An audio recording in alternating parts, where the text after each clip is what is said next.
성탄 감사 예배로 나온 사랑하는 종들을 축복하소서. 이 시간 세상에 가 있지 아니하고 하나님 앞에 나와 예배드리는 것이 옳은 줄 알고 나왔사오니 나온 종들에게 위로하시고 격려하시고 어지러운 세상을 살아가는 동안에 신자의 영광이 무엇인가를 확인하며 살도록 믿음의 결단의 역사들이 우리의 삶 가운데 많이 나타나게 하여 주옵소서. 오늘도 여러 가지 이유로 나오지 못한 성도들 위로하시고 아픔 가운데 있는 성도들에게는 강건함을 주옵소서. 감사하며 예수님의 이름으로 축복하며 기도합니다. 아멘.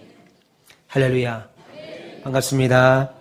그리스도 안에서 사랑하는 우리 가운데서의 별님 여러분, 오늘 복된 성탄 감사 예배 자리 잘 나오셨습니다. 네.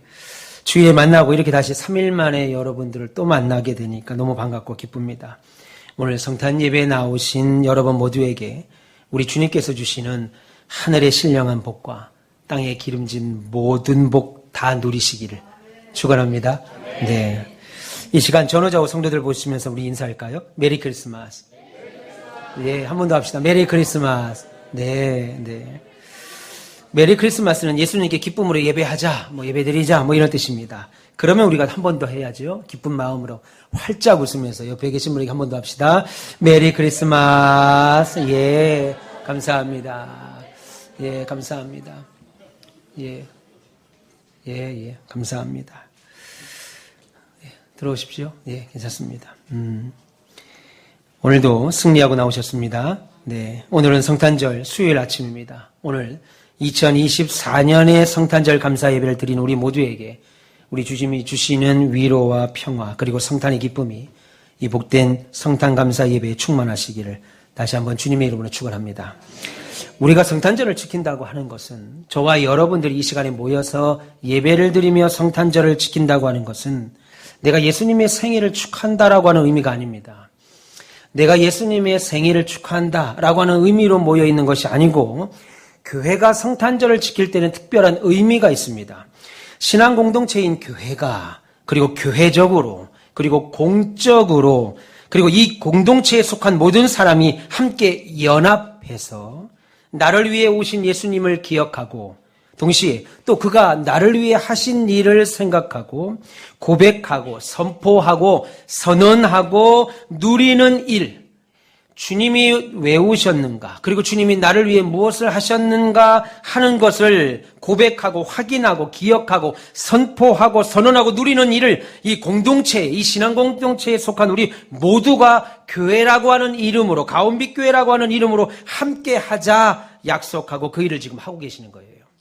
그러므로 성탄절에 우리가 해야 될 예수님에 대한 묵상, 성탄절에 우리가 해야 될 예수님에 대한 고백, 예수님에 대한 확인, 예수님에 대한 세상을 향한 교회만 할 수 있는 선포적인 일들을 나타내는 것이 매우 중요한 일인데, 실제로 이 일은 우리가 예수님에 대하여 세 가지로 나타나는 내용을 집중적으로 고백하고 우리 서로 간에 확인할 때 가능한 겁니다. 막연하게 성탄절에 나오면, 아기 예수로 예수님이 2000년 전에 오셨지, 그래서 선물 나눠주고 자녀들에게 선물 줘서 산타가 주든지 아버지가 주든지 선물 주고 예배 끝나고 이제 식당으로 맛있는 것 먹으러 가고 마트 가고 백화점 가고 서울 구경 가는 날이 아니고,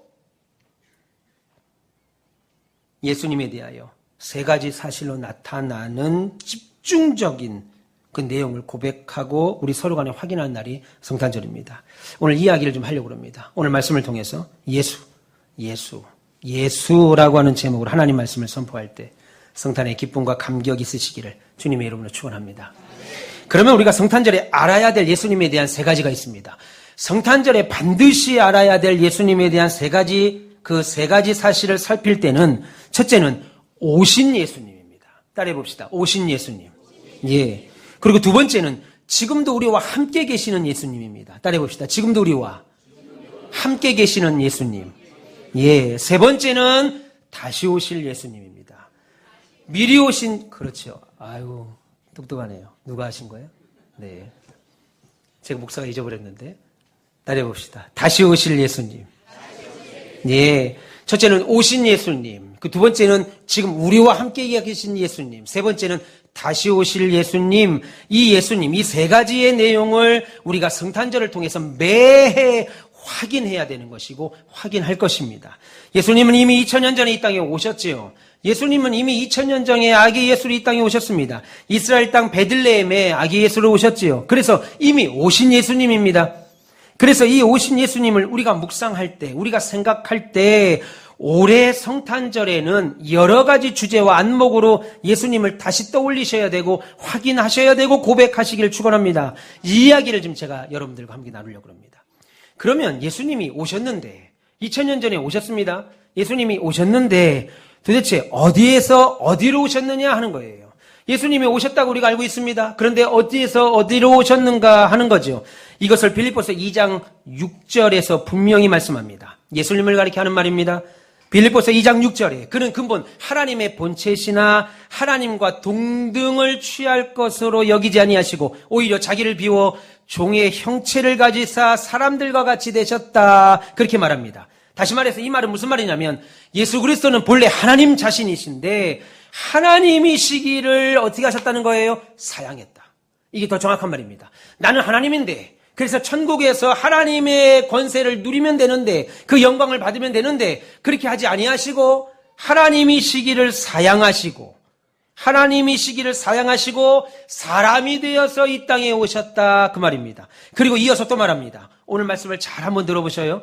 이어서 또 말하기를 사람의 모양으로 나타나서 자기를 낮추시고 죽기까지 복종하셨으니 곧 십자가에서 죽으셨다 그랬습니다. 한마디로 오신 예수님은 하나님 자신이신데 2000년 전에 오신 예수님은 하나님 자신인데 하나님 자신이기를 사양하시고 하나님이신데 하나님 자신이기를 사양하고 거기 천국에서 어디로 오셨어요?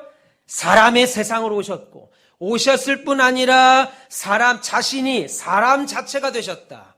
하나님이 천국에서 하나님이 되심을 사양하고 이 땅에 내려오셨는데 그냥 오신 게 아니라 사람 자체가 되셨다. 그리고 사람이 되셔서 어떻게 하셨는가? 영화에서 나오는 것처럼 외계인처럼 이 땅에 사람들 사이에 섞여 사는 그것이 아니고 하나님이 사람의 몸을 입고 와서 사람들 속에 섞여서 그냥 정상적인 삶을 사는 것 같이 누가 하나님인지 누가 예수님인지 알 수 없는 것처럼 정상적인 삶을 사는 것 같이 그렇게 사신 것이 아니고 창조주 하나님이 사람이 되셔서 오히려 자기를 낮추시고 이 땅에 오셔서 일반적인 사람들과 함께 어울렁 산 것이 아니라 우리를 위하여 십자가에 죽으셨다 이겁니다. 할렐루야. 네. 죽기까지 복종하셨다. 우리의 죄로 십자가에서 죽으셨다 이겁니다. 하나님 자신인 분이 인간으로 그것도 죄인의 모습으로 그것도 죄인의 형편으로 오신 것을 성탄이다. 그렇게 말씀합니다. 그러면 오셔서 뭐 했냐 이겁니다. 그렇게 오셨습니다. 하늘에 계신 하나님께서 하나님이시기를 사양하고 사람의 몸을 입고 이 땅에 오셨습니다. 그러면 오셔서 하신 일이 뭐냐는 거예요. 성경은 십자가에 죽으셨다. 그렇게 말합니다. 우리를 위해서. 우리의 대속을 위하여, 우리의 구원을 위하여, 우리 같은 죄인을 구원하기 위하여 그 일을 하셨다는 거예요. 내가 죽어야 되는데 당신이 오셔서 하셨다는 거예요. 그래서 요한복음 3장 16절에 이렇게 말합니다. 하나님이 세상을 이처럼 사랑하사 독생자를 주셨으니 이는 그를 믿는 자마다 영생을 얻고 멸망하지 아니하고 영생을 얻게 하려 하심이라. 그렇게 말하죠. 여러분, 멸망해야 될 자들, 다 지옥 가야 될 자들, 우리 다 멸망하고 지옥 가야 될 자들인데 그런 사람들에게 영생을 주는 그 일 하시려고 예수가 오셨다. 그 말입니다. 우리 다 지옥 가야 됩니다. 김수정 이사님, 아들과 함께 손잡고 지옥으로 가야 되는데 싫죠? 그 일을 예수가 오셔서 하셨다 이겁니다. 예수가. 배주영 집사님, 남편과 함께 손잡고 지옥으로 가야 되는데 원래는 지옥 가기 싫잖아요. 그 일을 예수가 오셔서 하셨다. 지금 성경이 그 말을 지금 하고 있습니다. 이어서 또 말씀합니다. 요한 1서 4장 9절에 하나님의 사랑이 우리에게 이렇게 나타난 바 되었으니 하나님이 자기의 독생자를 세상에 보내신 것은 그로 말미암아 우리를 살리려 하심이라. 그렇게 말합니다. 그러니까 예수님이 이 땅에 오셔서 무엇을 하셨다는 거예요? 죄인인 저와 여러분들을 살리는 일을 하셨다는 겁니다. 죄인인 저와 여러분들을 살리는 일을. 그래서 교회 나오면 3년 예수 잘 믿으면 병 고치고 7년 예수 잘 믿으면 사업이 열리는 그런 것이 아니라 죄인인 저와 여러분들을 살리러 예수께서 오셨다. 할렐루야. 또 이어서 뭐라고 그래요? 요한일서 2장은 이렇게 말합니다.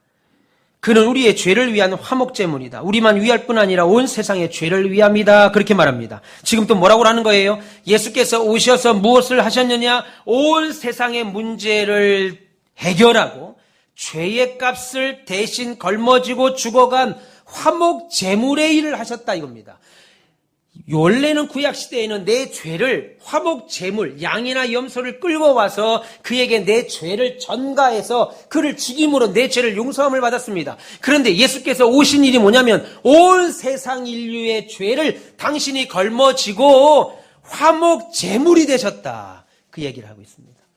그 제물 되신 주님이 저와 여러분들의 주님인 줄 믿습니다. 이것에 대해서 히브리서 4장 15절은 이렇게 말합니다. 모든 일에 우리와 똑같이 시험을 받으신 이로되 그는 죄는 없으시다. 무슨 말이에요? 예수님이 오셔서 무슨 일을 당하셨느냐? 죄짐을 지고 사는 모든 사람이 당해야 될 일들을 똑같이 당하셨다. 그런데 예수는 죄가 있어서 당하신 것이 아니고 오히려 죄가 없음에도 죄가 있는 우리들 같이 똑같이 되셔서 우리들의 죄의 문제를 해결하셨다 이 말입니다. 다른 말로 하면 죄인 취급 받으시고 죄의 값을 대신 치르셨다 이 말입니다. 이것이 예수께서 오신 일이라고 히브리서는 또 말하는 거예요. 계속 예수께서 오셔서 하는 일들을 말하죠. 우리를 긍휼히 여기시고 우리의 죄를 용서하시고 화목 제물이 되시고 우리를 구원하시는 일을 예수께서 하셨다. 그러면 여기서 궁금한 게 생기죠. 그러면 예수가 왜 그렇게 하셨냐 이겁니다. 왜? 하나님이신데 근본 하나님이시고 하늘에 계시면 그냥 그 영광 받으며 사시면 되는데 왜 사람의 몸을 입고 와서 이 땅에서 죄인의 모습을 살고 죄인의 모습으로 살 뿐만 아니라 왜 죽으셨는가? 왜 그렇게 하셨느냐? 왜? 예수가 왜 그렇게 하셨느냐 하는 겁니다. 그 이야기를 로마서 5장 8절은 이렇게 말합니다. 예수님이 거기 천국에 계시고 천국에서 여기까지 오시고 여기 오셔서 그런 일을 하신 이유가 뭐냐 궁금해하니까 로마서 5장 8절에 뭐라고 말해요? 왜 그렇게 하셨는가? 분명히 말하는데 로마서 5장 8절에 우리가 아직 죄인 되었을 때 기가 막힌 말. 그리스도께서 우리를 위하여 죽으심으로 하나님께서 우리에 대한 자기의 무엇을요? 사랑을 확증하셨느니라. 할렐루야. 한마디로 왜? 예수가 왜? 근본 하나님이셔서 천국에 계시면 되는데 왜 사람의 몸을 입고 이 땅에 와서 순환고난 받으시고 왜 죽으셨느냐? 왜? 이 땅에 오셔서 우리를 위하여 십자가에서 죽는 그 일을 스스로 어떻게 해요?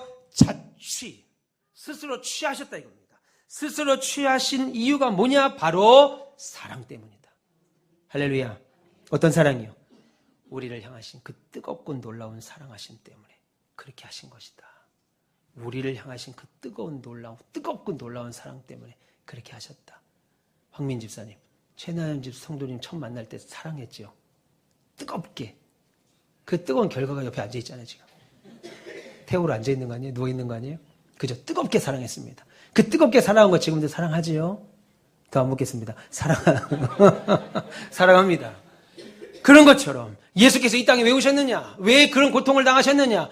우리를 향한 그리스도의 사랑을 우리를 사랑하셨기 때문에 그렇다 이겁니다. 그래서 뜨거운 사랑, 너무너무 뜨거워. 너무너무 여러분들을 저를 사랑하셔서 당신이 이 땅에 오셔서 죽기까지 복종하셨다. 지금 그 얘기를 하고 있습니다.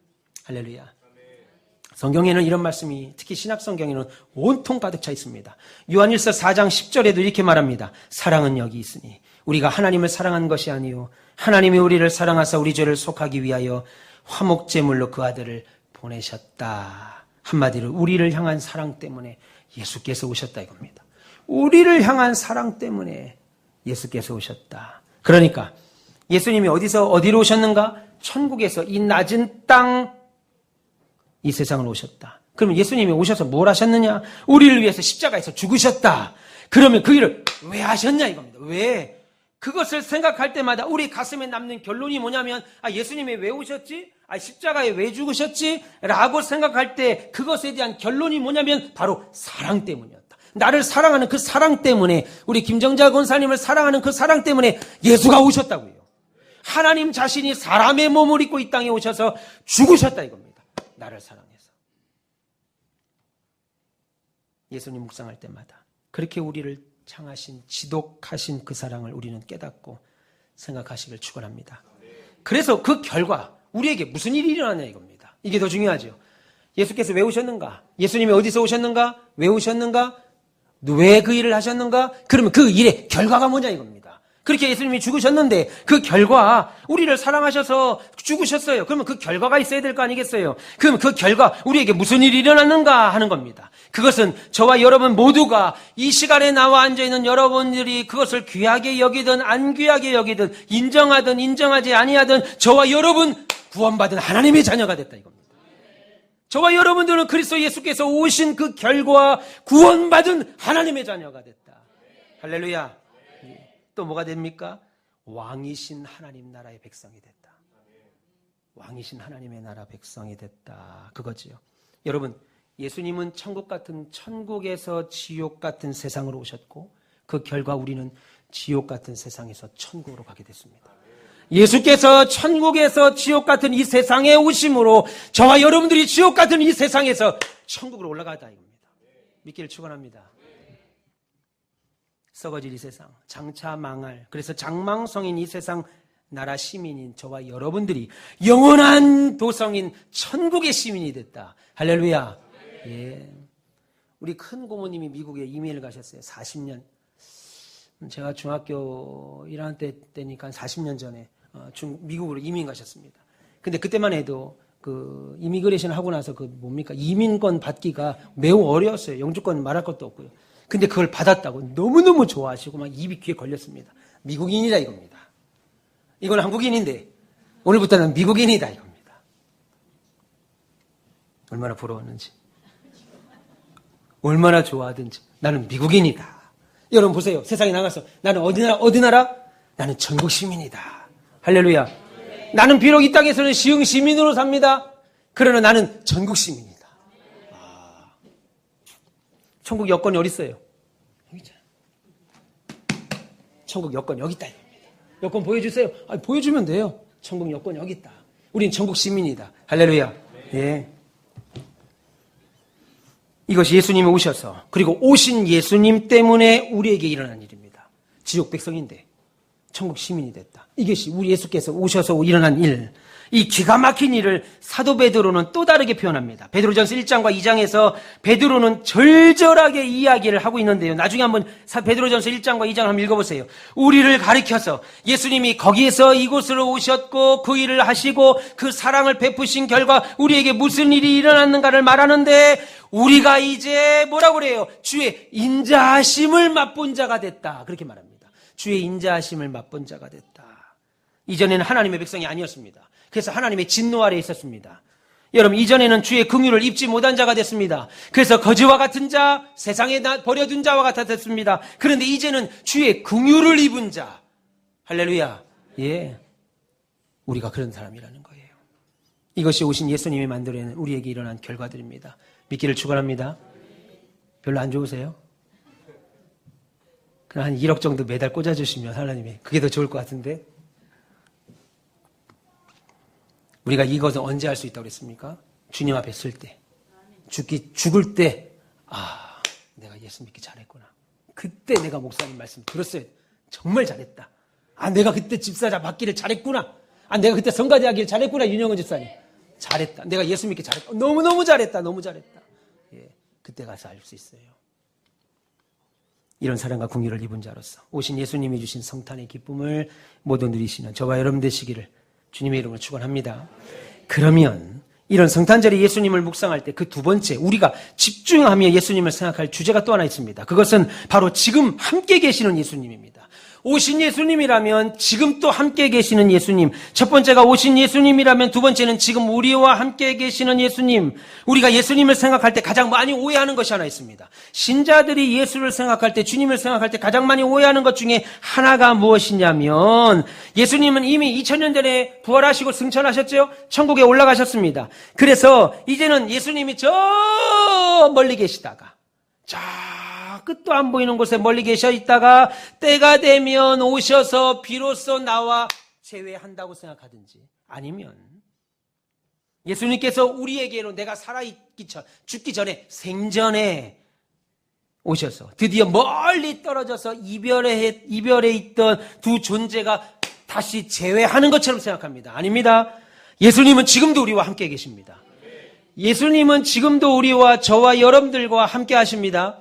어느 순간 우리가 죽어서 글로 쭉 한참을 날아가서 예수님과 다시 재회하는 것이 아니고, 아니면 우리가 살아생전에 예수께서 오셔서 주님을 만나는 것이 아니고, 예수님은 여전히 우리와 함께 하십니다. 그러면 예수님께서 승천하시면서 승천하시기 직전에 분명하게 맹세코 우리에게 약속하신 것이 있습니다. 그것이 뭐예요? 마태복음 28장 20절 볼지어다. 내가 세상 끝날까지 너희와 항상 그렇죠. 함께 있으리라. 내가 천지간의 모든 권세를 내가 다 가졌는데, 내가 이제 부활함으로 세상 천지간의 모든 권세를 다 내가 가졌는데, 그 권세로 내가 너희 세상 끝날 때까지 너희와 항상 함께 있겠다, 이렇게 말씀하신 거예요. 여러분, 우리를 두고 승천하여 가시는 예수님은 천지간의 모든 권세를 가진 분으로 우리에게 은혜를 베푸시고 약속하시면서 뭐라고 그래요? 우리로 끝까지, 세상 끝날까지 우리와 함께 하겠다, 그렇게 말씀합니다. 주님은 반드시 우리와 함께 하신다고 약속했습니다. 그러면 어떻게 우리와 함께 하시냐는 거예요. 여러분, 세상 끝날까지, 그리고 땅 끝까지 이르기까지, 이건 먼저 시간적으로 말하면 예수님이 우리와 함께 하지 않는 시간은 단 1초도 없습니다. 제가 좀 불편한데, 불교 용어라 사용하기 좀 불편합니다만, 하나님, 예수님이 우리와 함께하지 않는 찰나가 없습니다. 불교 용어로 찰나는 75분의 1초죠. 75분의 1초. 그래서 불교는 120 찰나를 말합니다. 사람이 느낄 수 있는 최대한의 깜빡하는 것이 120 찰나입니다. 그 밑으로는 뭐 확인을 할 수가 없다는 거예요. 그런데 우리 주님은 그 120 찰나가 아니라 1 찰나 정도까지도 우리와 떨어져 계신 분이 아니라는 거예요. 할렐루야. 무슨 말이냐면 120 찰나 동안 관세음보살과 부처가 못 찾는 거예요. 우리를 못 찾아. 못 찾는 겁니다. 어디 갔지? 김윤이라는 사람 어디 갔지? 부처가 못 찾아요. 120 찰나 밑으로는 못 찾는다 이겁니다. 그러니까 120 찰나 이상으로만 돌아가는 거예요. 그런데 우리 주님은 120 찰나가 아니라 1 찰나도 우리와 떨어진 적이 없습니다. 믿기를 축원합니다. 그리고 공간적으로도 예수님이 우리와 함께하지 않는 그 어떤 작은 공간도 없습니다. 아니, 틈새도 없어요. 요만큼은 예수님이 함께 계시는데 저 구석택에는 예수님이 함께 안 계시지? 아닙니다.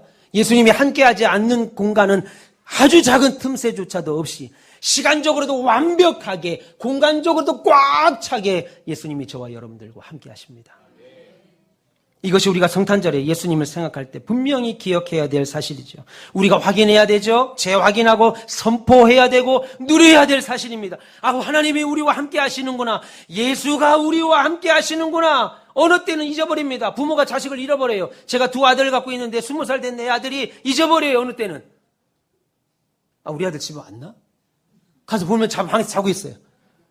내가 부정모혈로 난 내 아들도 잊어버리는데 우리 하나님은 저와 여러분들을 잊지 아니하신다 이겁니다. 공간적으로도 잊지 아니하신다. 이거 확인하라는 거예요. 성탄절에 이거 확인하라는 겁니다. 그리고 선포하라는 거예요. 그러면 천국으로 승천하신 예수님이 어떤 방식으로 우리와 함께 하시냐는 거예요. 하나님이 함께 하신다는 거, 예수가 함께 하신다는 건 이해하겠어요. 그러면 어떤 방식으로 예수가 우리와 함께 하시는가? 그것은 성경이 뭐라고 그래요? 보혜사 성령을 보내심으로.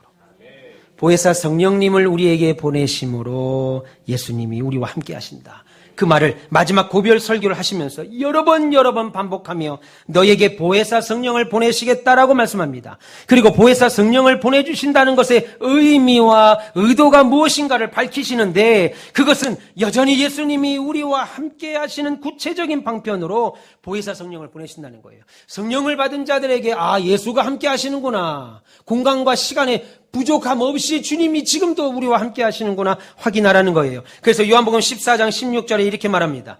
내가 아버지께 구하겠으니 그가 또 다른 보혜사를 너에게 주사 영원토록 너희와 함께 있게 하리라, 그렇게 말했습니다.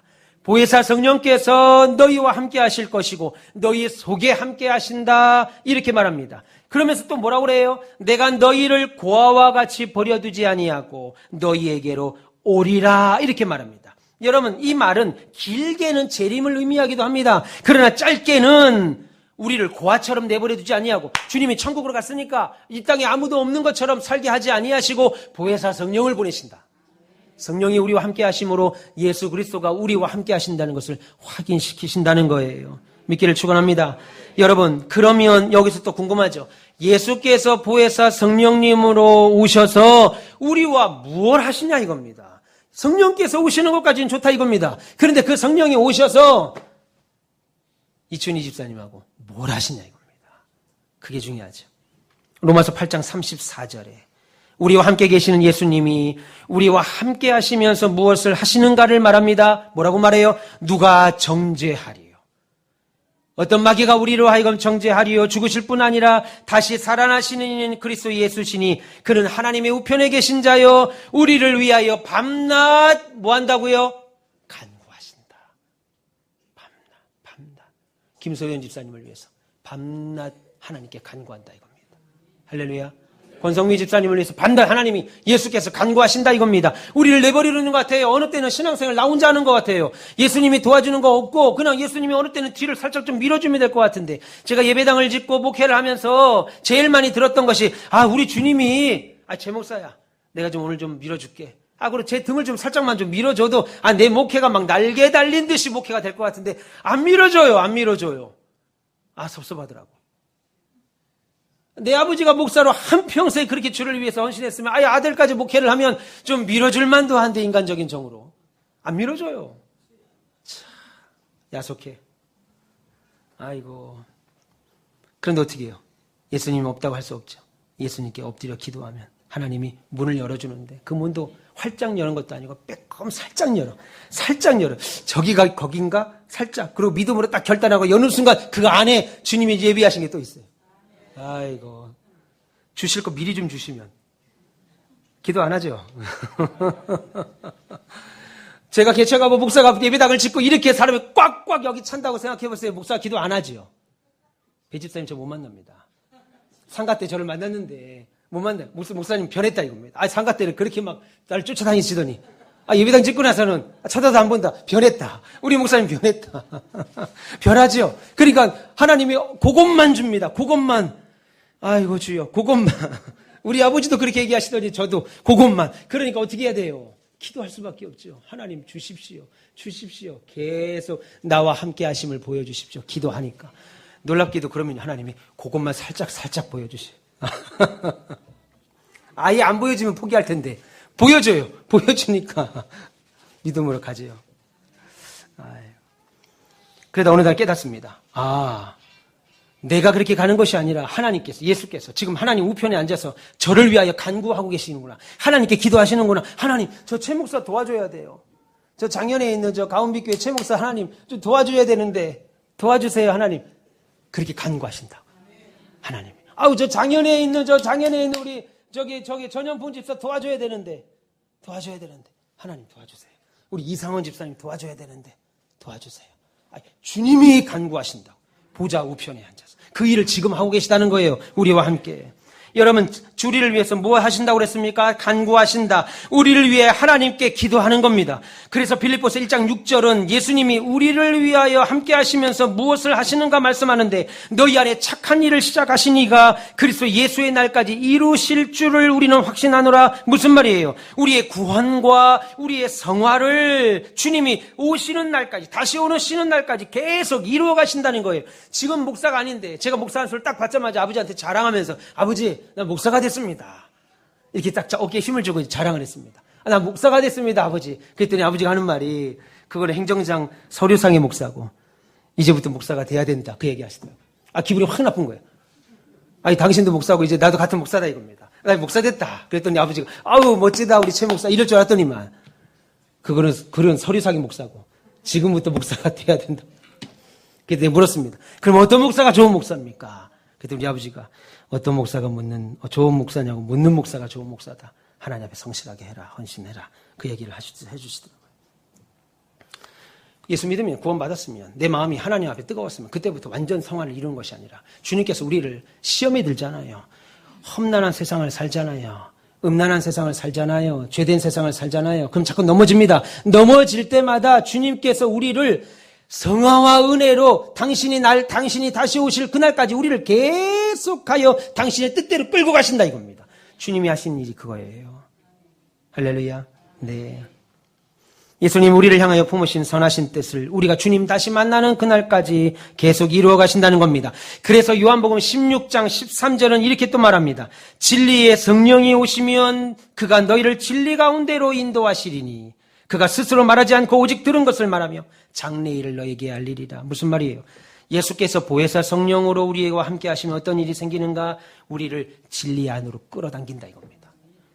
교회 나왔는데 재미없어. 진리 밖으로 나가. 이게 아니고 교회 안 하는데 별 재미없어요. 그럼에도 불구하고 나오다 보니까 어느 순간 은혜를 받고 직분을 받고 하나님 주님을 위해서 목숨을 거는 단계까지 어떻게 해요? 진리 안으로 주님이 우리를 끌어당긴다 이겁니다.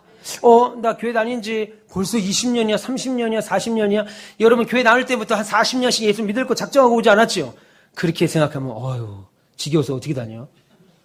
40년, 50년을. 근데 어느 순간 다녀보니까 내가 예수 믿은 지 50년씩 됐습니다. 어머, 내 자식도 예수 믿습니다. 어머, 오늘 손자들도 예수 믿는다 같이 나왔습니다. 나는 그런 생각 한 적이 없는데 주님이 우리를 진리 안으로 끌어당긴다 이겁니다. 끌어당기는 거예요. 끌어당기는 거예요. 물론 연약하지요. 부족할 수 있습니다. 그럼에도 불구하고 진리 안으로 우리를 끌어당긴다. 그게 예수께서 성령으로 임하셔서 하신 일입니다. 할렐루야. 네. 그리고 또 뭘 얘기해요? 요한복음 14장 27절에 우리가 잘 아는 말씀. 평안을 너희에게 끼치노니 곧 나의 평안을 너희에게 주노라.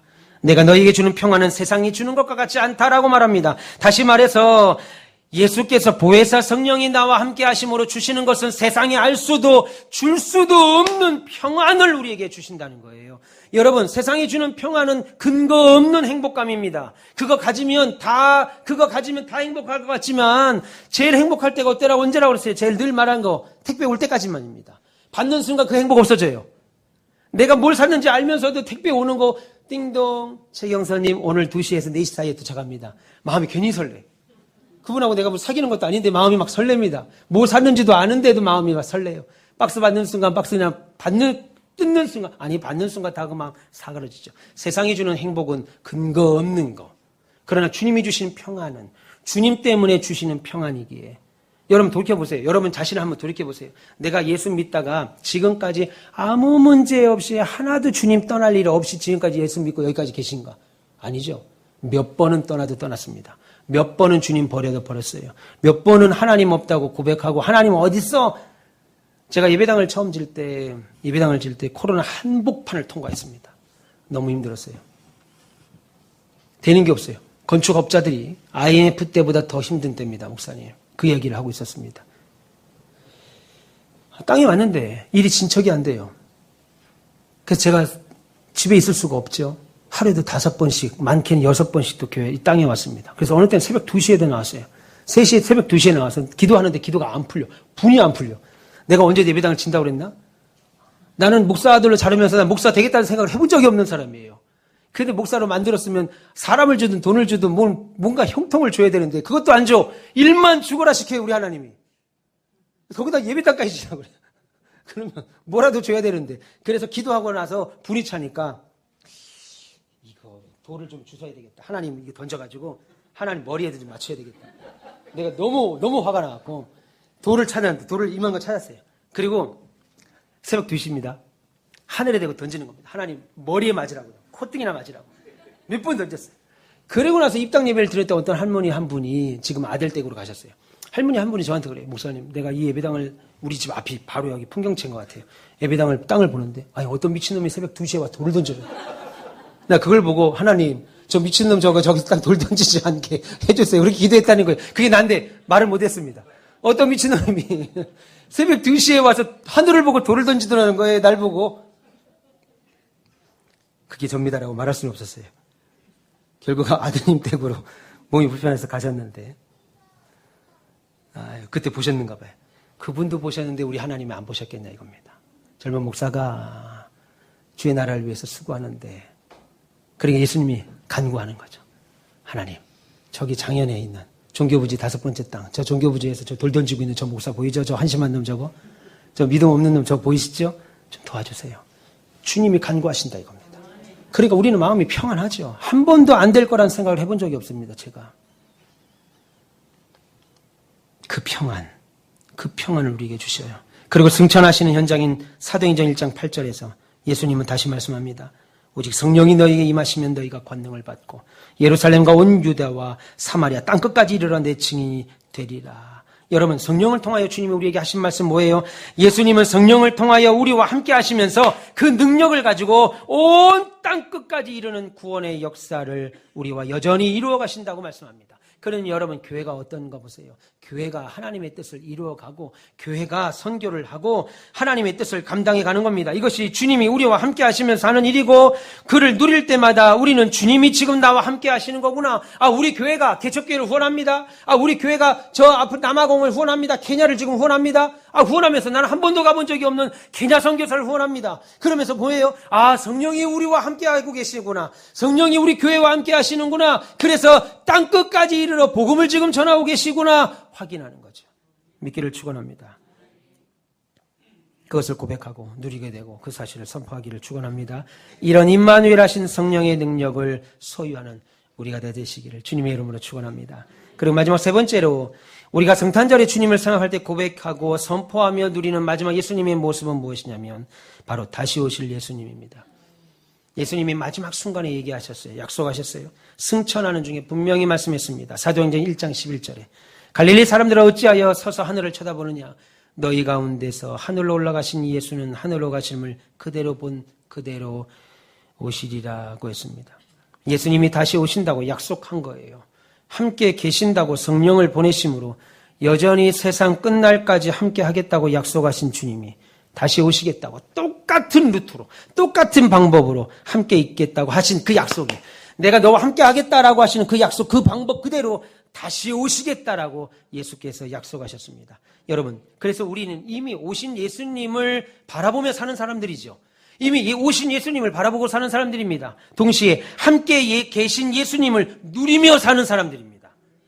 이미 오신 예수님을 바라보는 사람, 이미 함께하고 계신 예수님을 누리며 사는 사람, 그리고 오실 예수님을 기다리며 사는 사람.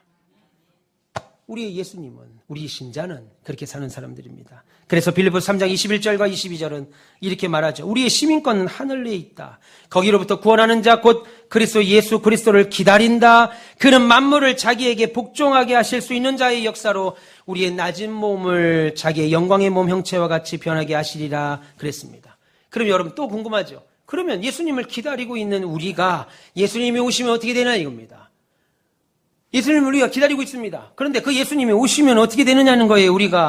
그는 우리의 구원을 완전하게 합니다. 우리의 구원을 완전하게 하고 완벽하고 영원한 것으로 확정지을 뿐 아니라 우리의 모든 것을 주님의 것과 같은 것으로 영광스럽게 하고 낮아지고 굽어진 우리의 몸, 주의 영광스러운 모습으로 똑같이 만드신다고 말하는 거예요. 여러분, 우리의 고혈압 다 내려갑니다. 당뇨 수치 정상으로 들어가요.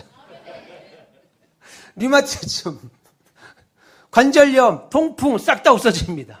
천국 가서도 통풍 때문에 쩔뚝쩔뚝 아이고 안 다닙니다. 천국 가서도 당뇨약 먹어야 되는데 아닙니다. 천국 가서도 고혈압약 먹고, 천국 가서도 정기적으로 병원 가서 이거 얼굴 땡기고 시술하고 안 합니다. 한 달에 한 번씩 여러분 염색을 안 다닌다고요. 천국 가면 우리로 하여금 굽어지고 망가진 이 몸을 주의 몸으로 변화시킨다. 그것이 주님을 기다리는 우리에게 주시는 하나님의 은혜입니다. 믿기를 축원합니다. 예. 우리는 그때 바라보면서 그 예수님 지금 내다보면서 계속 확인하고 고백하고 누리는 거죠. 우리 그렇게 된다. 주님 오시면 우리 그렇게 된다. 우리 천국 간다. 계속 서로 확인하고 고백하셔야 돼요. 사도 바울은 부활을 말하는 부활장인 고린도전서 15장 마지막 부분을 이렇게 말합니다. 고린도전서 15장 15절에 51절에 보라, 내가 너에게 비밀을 말하노니 우리가 다 잠잘 것이 아니요 마지막 나팔 순식간에 호련이다 변화되리니. 주님이 오실 때, 하나님이 하늘에서 나팔 소리가 들을 때 우리의 모습이 호련히 변한다 이겁니다. 탈모 머리 다시 쫙 생깁니다. 탈모로 안 가죠? 예. 머리 쫙. 약 드시는 분 계시는 것 같은데 약 그때는 필요 없어요. 딱 끊으면 됩니다. 전사님은 끄떡거리면 어떻게? 걸렸네. 탈모 싹. 오실 예수님이 오는 순간에 일어날 일들 말한 거지요. 우리가 오실 예수님을 만나는 순간 일어날 우리의 모습을 지금 사도 바울은 우리에게 선포하고 있습니다. 여러분, 그리스도 예수를 말미암은 영원하고 완전한 죽음에 대한 완전 승리, 죄에 대한 승리를 내다보며 찬양하며 사는 것이 우리 신자다 이겁니다. 주님 오시면 우리의 완전한 회복, 죄는 완전 사라지고 우리는 완전히 죽음에서 승리하는 모습으로 우리가 살게 되지요. 무엇이 이것을 가능하게 합니까? 오실 예수님이 가능하게 하신다고요. 돈이 아니에요. 연금이 아닙니다. 보험이 아니고요. 사람이 아닙니다. 요한계시록 5장 13절과 14절에도 말씀합니다. 내가 들으니 또 하늘 위에와 땅 위에 땅 아래와 바다 위에와 그 가운데 모든 피조물이 이르되 하늘과 땅과 바다와 그 가운데 모든 것을 하나님이 지으셨는데 이 모든 피조물이 외친다. 그렇게 말합니다. 그러면서 또 뭐라고 그래요? 보좌에 앉으신 이가 어린 양에게 찬송과 존귀와 영광과 권능을 세세토록 돌릴지어다. 그렇게 선포하니까 내 생물이 24장로들이 천군 천사들이 아멘 아멘 하며 엎드리고 장로들이 엎드렸다 경배했다 이렇게 말합니다. 여러분, 이것이 뭐예요? 이것이 오실 주님을 만난 후에 우리가 우리의 삶의 현장에서 확인할 생생한 모습이라고요. 24장로가 하나님 앞에 경배하고 내 생물들이 하나님을 찬양하고 천군 천사들이 하나님의 영광을 높이는 그 생생한 장면을 주님이 오시면 우리가 본다 이겁니다. 우리가 거기 동참하여서 찬양대로 우리가 함께 그 자리에 서서 주님을 찬양한다 이겁니다. 할렐루야. 예, 그것을 기대하며 하루하루 살아가는 거예요. 아우, 예수 믿었는데 내 나이가 60이 되고 70이 되고 80이 됐는데 예수 한평생 믿고 나니까 남는 거 하나도 없고 그냥 헌금하다가 교회 빚만 지고 아니, 하나님이 그렇게 날 믿게 했으면 노년에는 좀 돈도 팡팡 주고 좀 해야 되는 거 아닌가? 그럴 수 있죠. 그럴 수 있어요. 근데 그렇게 말하지 마시고 여러분이 천국의 보화가 어마어마합니다.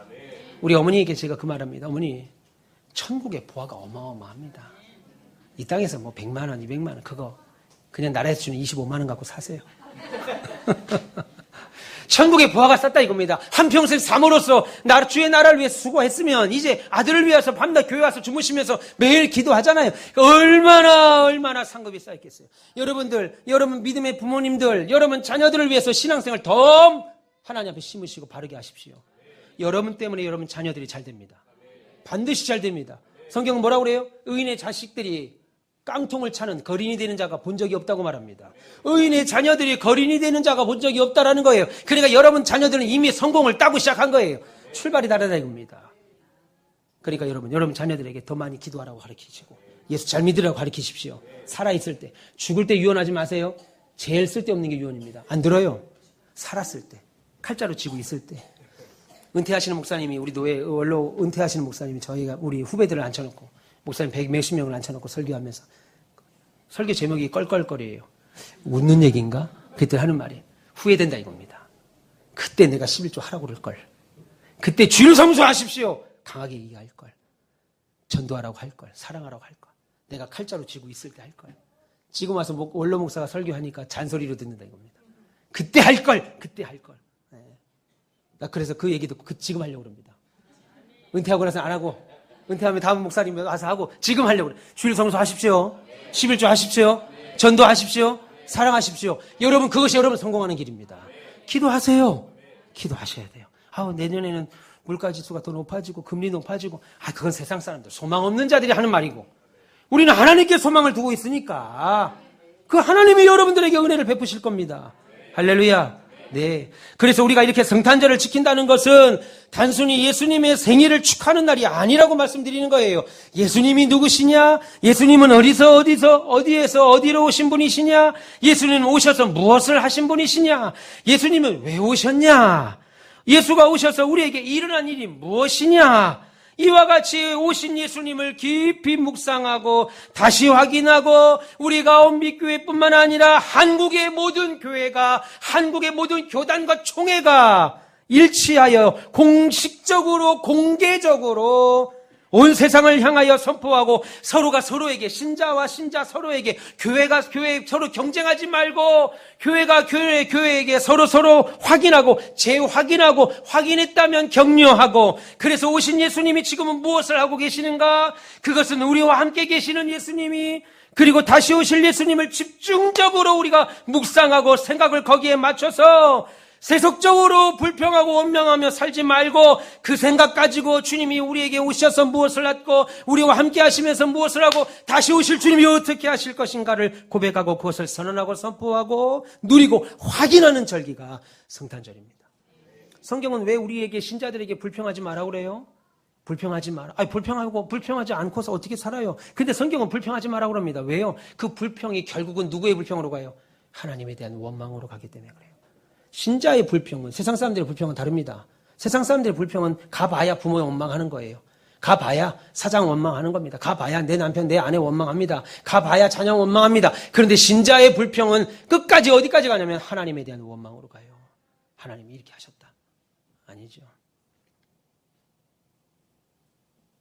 그래서 예수, 이미 아기 예수로 오신 예수님, 그리고 우리와 함께 하시는 예수님, 거기에 분명히 다시 오실 예수님, 이번 성탄절은 예수로 말미암은 이런 기쁨과 찬송과 용기와 소망이 어느 때보다도 개인적으로, 그리고 교회 공동체적으로, 사적으로, 그리고 공적으로 넘쳐나기를 주님의 이름으로 축원합니다.